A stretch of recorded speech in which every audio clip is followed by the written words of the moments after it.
వీళ్ళు అందరు కలిసినప్పుడు ఏం మాట్లాడిండు, కేటీఆర్ ఏం మాట్లాడిండు ఒక్కసారి వినండి. ఇదే లిక్కర్ స్కామ్ మీద కేటీఆర్ ఏం మాట్లాడిండు.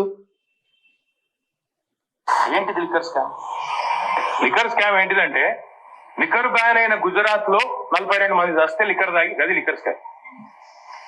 ఏ గుజరాత్ అయితే డ్రై స్టేట్ అంటారో ఆ గుజరాత్ లో 42 మంది లిక్కర్ తాగి చస్తే, స్పూరియస్ లిక్కర్ తాగి చస్తే అది స్కామ్. మీరేం మీ అభియోగం ఏంది లిక్కర్ స్కామ్ లో?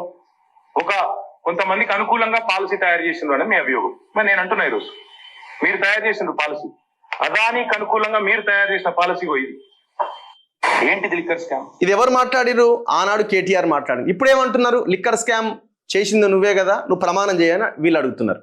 ఇప్పుడు ఎవరి చిత్తశుద్ధిని మీద మనం శంకించాలా ఆలోచించండి. ఇదే హరీష్ రావు గారు ఆనాడు మాట్లాడింది. ఈరోజు మా పార్టీ నాయకురాలు శాసన మండలి సభ్యురాలు కవిత గారి అరెస్టు అప్రజాస్వామికం, అక్రమం, అనైతికం.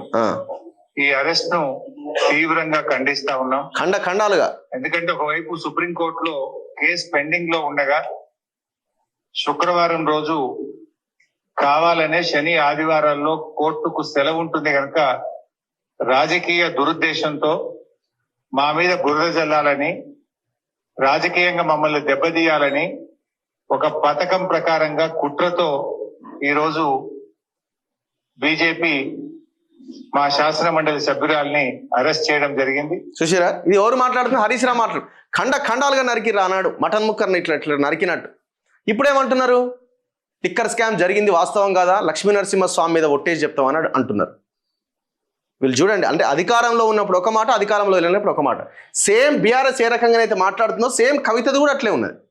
అధికారంలో ఉన్నప్పుడు జరిగిన ఏ అరాచకం మీద ప్రశ్నించని ఈమె, నాకు అవకాశం లేదు, నాకు స్కోప్ లేదు, నేను మాట్లాడలేకపోయినా, ఎవరు ఆపిరు నిన్ను బయటకు వచ్చి మీడియా ముందు మాట్లాడడానికి? ఎవరు ఆపినారు మిమ్మల్ని?